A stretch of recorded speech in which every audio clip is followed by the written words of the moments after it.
નમસ્કાર વિદ્યાર્થી મિત્રો. તો આ લેક્ચરમાં આપણે પ્રવેગ વિશે અભ્યાસ કરશું.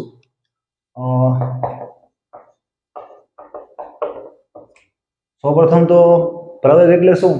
તો કે ભાઈ પ્રવેગ એટલે વેગમાં થતો ફેરફાર. બરોબર, વેગમાં થતો ફેરફાર.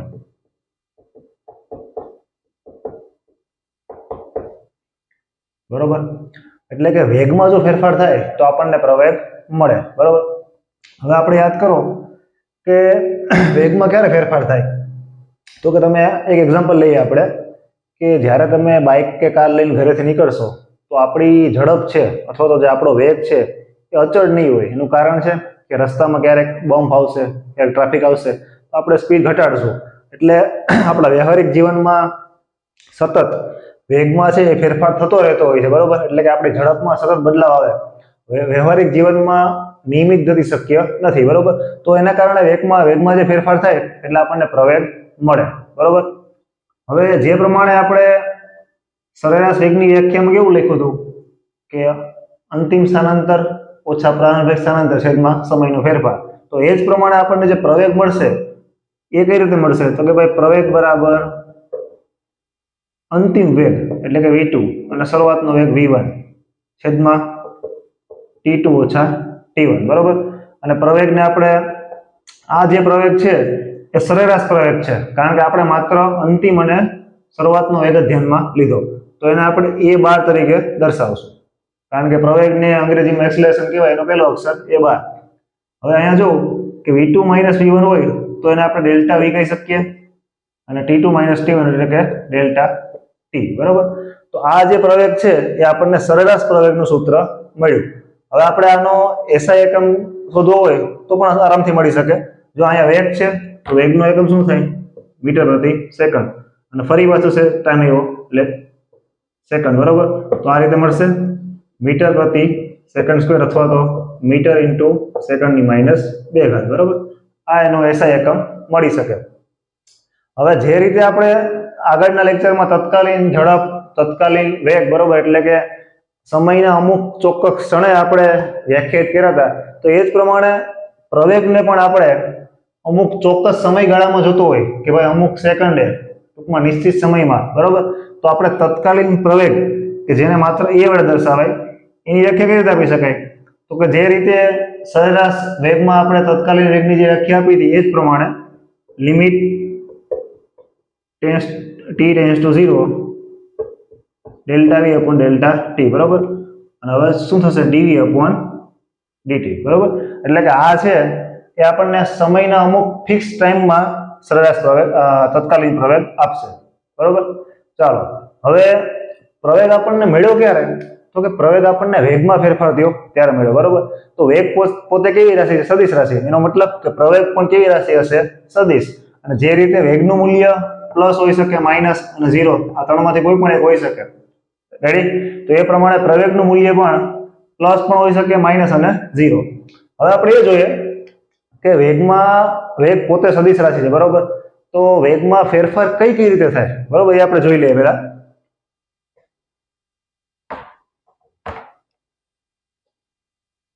જો વેગ છે, બરોબર, એ સદિશ રાશિ છે એટલે કે એની દિશા પણ હશે અને એની કિંમત એટલે કે મૂલ્ય પણ હશે.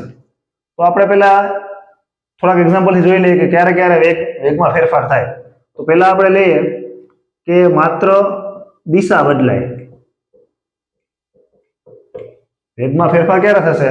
કે જો એની દિશા બદલાય અથવા મૂલ્ય બદલાય અથવા બંને ભેગું બદલાય, એટલે કે દિશા પણ બદલાય અને મૂલ્ય પણ બદલાય. તો આપણે થોડાક એક્ઝામ્પલ લઈએ કે માત્ર દિશા બદલાય એવું ઉદાહરણ કયું? તો કે જો મૂલ્ય અચળ રહે પણ દિશા બદલાય. બરોબર, તો નિયમિત વર્તુળાકાર ગતિ હોય આ રીતે કોઈ પણ પદાર્થની, નિયમિત એટલે કે એનું જે ઝડપ છે, બરોબર, એ અચળ હશે આ રીતે. પણ તમે જો એની દિશા, માનો કે કોઈ પદાર્થ અહીંયા હોય અત્યારે, એ અચળ ઝડપે ગતિ કરે. એનો મતલબ શું થયો કે અહીંયાથી ગતિ ચાલુ કરે અને ફરી પાછો અહીંયા પહોંચે તો એને એક સરખો સમય લાગે, ફરી પાછો આંટો મારે તો પણ એ સમય લાગે. એનો મતલબ કે નિયમિત વર્તુળ ગતિ કરે. પણ તમે જોશો કે એ પદાર્થ અહીંયા પહોંચશે તો એને વેગની દિશા આ રીતે હશે, અહીંયા પહોંચશે તો આ પ્રમાણે, અહીંયા પહોંચે તો આ પ્રમાણે. એનો મતલબ શું થયો કે એની ઝડપ તો અચળ છે, એનું કિંમત, ઝડપનું મૂલ્ય અચળ છે, પણ એની દિશા છે એ બદલાય છે. બરોબર, તો આ રીતે આપણને વેગમાં ફેરફાર મળશે. હવે એક એક્ઝામ્પલ એવું લઈએ કે દિશા નથી બદલાતી, માત્ર મૂલ્ય બદલાય, એટલે કે કિંમત બદલાય. તો તમે મુક્ત પતન કરતો પદાર્થ તમે ધ્યાનમાં લો, માનો કે આ પેન છે અને નીચે મૂકવું તો એ નીચે પડશે, બરોબર, પણ એની દિશા કેવી હશે? સીધી, બરોબર. તો એનું શું બદલાશે? માત્ર મૂલ્ય બદલાશે. એટલે કે કોઈ પણ પદાર્થ છે એ જ્યારે પૃથ્વીના ગુરુત્વાકર્ષણની અંદર આવશે તો શરૂઆતમાં જે એનો વેગ હશે એ ઓછો હશે, પણ ધીમે ધીમે જેમ નજીક આવશે એમ વધતો જશે, બરોબર. પણ દિશા નહીં બદલાય. એવું નહીં બને કે આ પેન અહીંથી આમ જશે, પછી આમ જશે, પછી નીચે પડશે, સીધી જ નીચે પડશે, બરોબર. તો મુક્ત પતન કરતો પદાર્થ છે એમાં આપણને માત્ર મૂલ્ય બદલાશે, દિશા નહીં બદલાય. રેડી? હવે આવશે બંને બદલાય, એટલે કે દિશા પણ બદલાય અને મૂલ્ય. તો એવી કઈ ગતિ? તો એવી ગતિ છે અનિયમિત વર્તુળાકાર ગતિ, એટલે કે માત્ર વર્તુળ ગતિ પણ આપણે એને કહી શકીએ. કે કોઈ પદાર્થ છે એ એવી રીતે ગતિ કરે કે થોડી વખત ગોળ ગોળ તો ફરે જ છે, પણ થોડીક વખત સ્પીડમાં ચાલે, ફરી પાછો ધીમો ચાલે, ફરી પાછો ધીમો, બરોબર, સ્પીડમાં. ટૂંકમાં ગોળ ગોળ એમને માટા મારે, પણ એની સ્પીડ છે અનિયમિત છે. તો અહીંયા આપણને શું મળશે?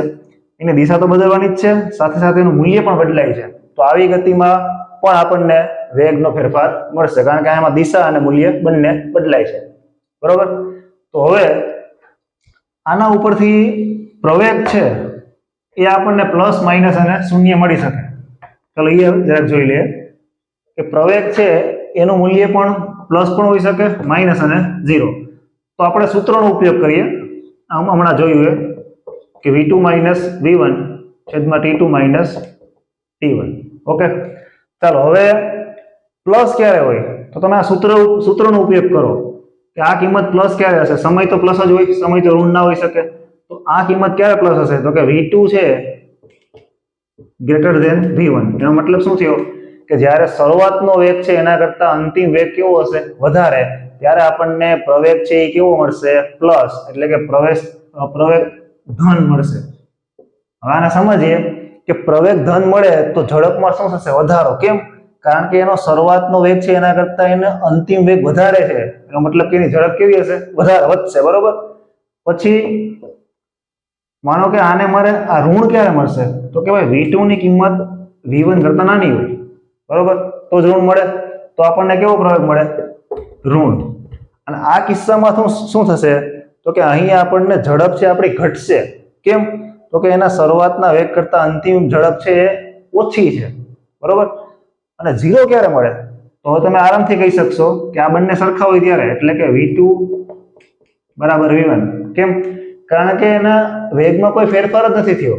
એટલે કે જે અંતિમ વેગ છે એ જ શરૂઆતનો વેગ છે, અંતિમ વેગ છે. માનો કે કોઈ રસ્તો એકદમ ખુલ્લો હોય અને આપણે 70 ની સ્પીડમાં જતા હોય તો આપણી માનો કે એક કલાક સુધી આપણી ઝડપ 70 જ રહી, તો એમાં આપણને કોઈ પ્રવેગ મળશે નહીં. એટલે કે પ્રવેગ કેટલો મળશે?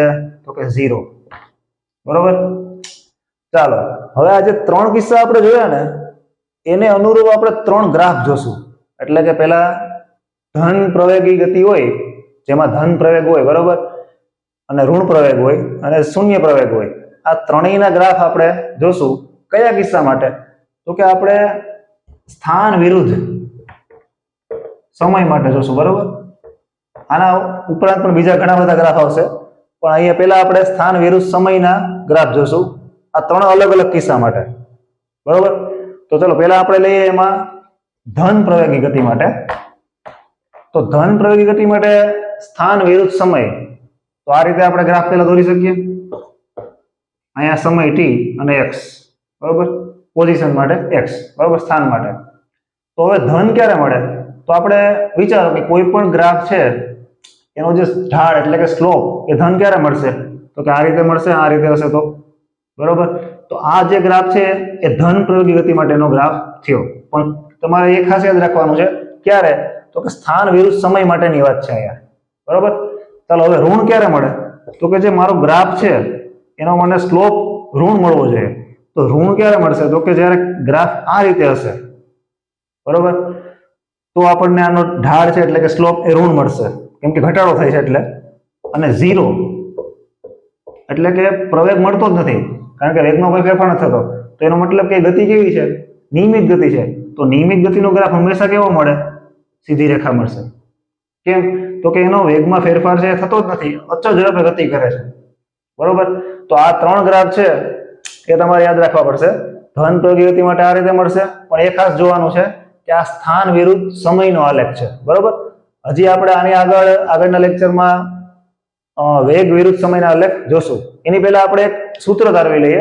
અને આ બીજું કે આ ચેપ્ટરમાં આપણે માત્ર નિયમિત પ્રયોગી ગતિની ચર્ચા કરવાની છે. એટલે એનો મતલબ એવો થયો કે પ્રવેગમાં પણ સમય સાથે ફેરફાર થાય છે, બરોબર.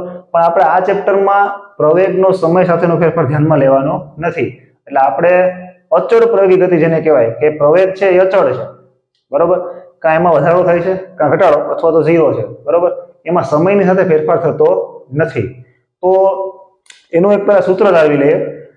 માનો કે એક એક્ઝામ્પલ લઈએ.